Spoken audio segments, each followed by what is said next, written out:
Here is the rewritten script. Silver is doing something right now that hasn't happened in years. And if you're not paying attention, you could be leaving serious money on the table, or worse, making decisions based on a market that no longer works the way it used to. Here's what's happening. Silver is trading near levels that are testing critical resistance, inching toward thresholds that have historically triggered major moves in either direction. Gold is also pushing higher, approaching prices that just months ago would have seemed extraordinary. But the real story today isn't just the numbers on the screen. It's what's happening underneath the surface, in coin shops, at refiners, and among the people who actually handle physical metal every single day.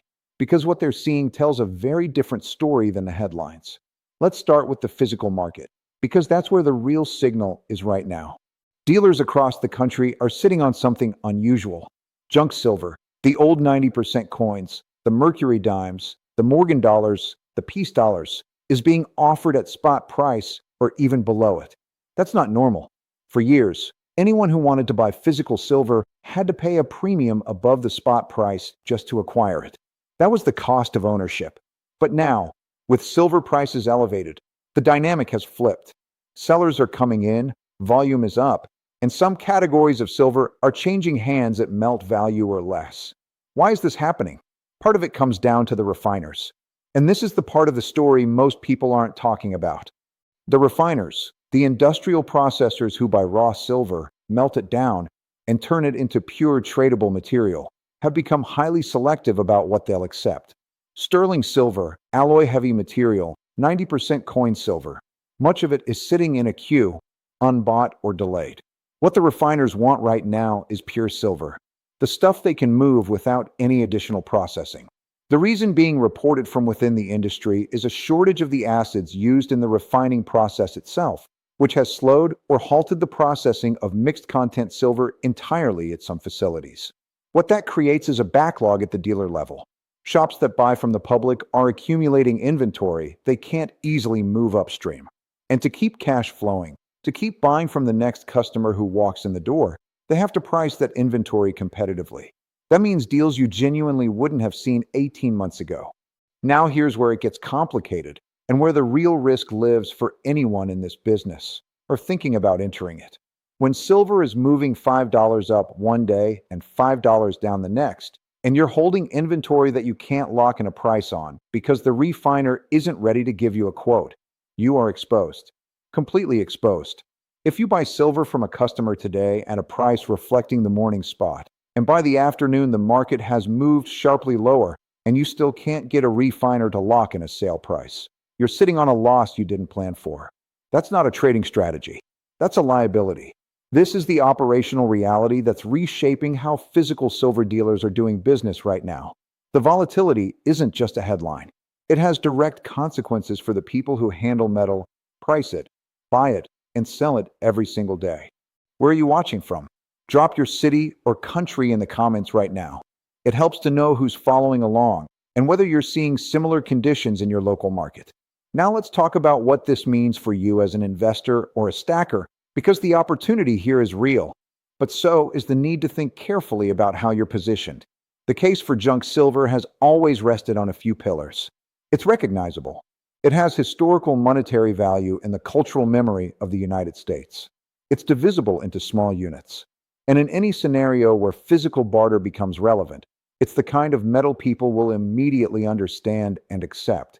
Pre-1965 American coinage, quarters, dimes, half dollars, contains just over 72% of an ounce of silver per dollar of face value. People know what a dime looks like.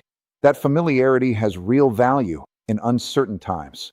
And right now, you can acquire that familiarity at melt value. No premium. In some cases, slightly below. That is a meaningful entry point for anyone who's been waiting for a reason to build a position in physical silver without overpaying for the privilege. Morgan dollars and peace dollars are showing up at spot as well, which historically would have seemed almost impossible. These coins have carried significant numismatic premiums for decades, premiums tied to their age, their artistry, and their collectability. When those premiums compress to near zero, it typically reflects one of two things: either a temporary oversupply driven by people selling into a price spike, or a broader shift in how the market is valuing collectability relative to pure metal content? Right now, it looks like the former. People are taking profits on silver they bought at lower prices, and the incoming supply is pushing premiums down across the board. That creates a window. How long it stays open is the question no one can answer with certainty. Now, on the question of what form silver makes the most sense to buy, this is worth thinking through clearly, because the answer depends entirely on what you're trying to accomplish. If your primary goal is to hold as much silver as possible for the lowest cost per ounce, and you're comfortable leaving it untouched for years, the larger formats, 100-ounce bars, offer the tightest premiums. You're getting close to spot, sometimes it's spot, and you're maximizing metal per dollar spent. The trade-off is liquidity. A 100-ounce bar is a liquid unit. Finding a buyer quickly or selling a portion without selling the whole thing is harder. The 10-ounce bar hits a sweet spot for many buyers. It's large enough to carry a reasonable premium, often just $1 or $2 over spot, and small enough to be manageable in a transaction. It's the size that most experienced stackers seem to gravitate toward when they're thinking about both cost efficiency and eventual sellability. For anyone prioritizing divisibility, meaning the ability to sell or trade in small amounts if needed, 1-ounce rounds are the answer. And specifically, rounds rather than bars at the 1-ounce size, for a reason that's partly psychological and partly practical. The round format, which mimics a coin, has been around since at least the 1970s. People are accustomed to it. It looks like money. It feels like money. When it comes time to sell or trade, that familiarity reduces friction. Bars at 1 ounce don't carry the same intuitive recognition. The buffalo round design, the American bison on one side, the Native American profile on the other, remains the single most requested silver round in the retail market. It's been that way for years and shows no sign of changing. If you want a generic round that you can always move, that's the one. There are also premium formats worth knowing about. Interlocking stackable rounds in various sizes from 1 ounce up to 5 ounces that click together by design. They're a clever product for anyone who values compact, organized storage, and they carry a moderate premium for the engineering. Not essential, but worth knowing they exist. Speaking of storage, this is where a lot of people underinvest in their thinking. If you're accumulating physical silver, how you store it matters. Moisture is a real threat to silver's appearance and long-term condition. Dust accumulation in tubes and cases is more common than people realize, especially with coins that have been handled and passed around. Waterproof, stackable, portable storage, the kind designed specifically for silver tubes and rounds, protects your investment in a way that a shoebox or a soft pouch simply doesn't. This is especially relevant as silver prices rise, because the value of what you're holding rises with them. Protecting a collection that was worth $3,000 is one thing. Protecting a collection now worth $9,000 or $10,000 is a different conversation. The physical security and preservation of the metal matters more at higher price levels. Now let's step back and look at the bigger picture, because the current moment in silver isn't just about spot prices and dealer premiums. We are at a point where gold is trading near historic highs. Silver is approaching resistance levels that would have seemed extraordinary not long ago. And the physical market is experiencing a structural distortion caused by refiner selectivity and processing bottlenecks. That combination doesn't resolve itself quickly. Refiners don't flip a switch and suddenly start buying everything.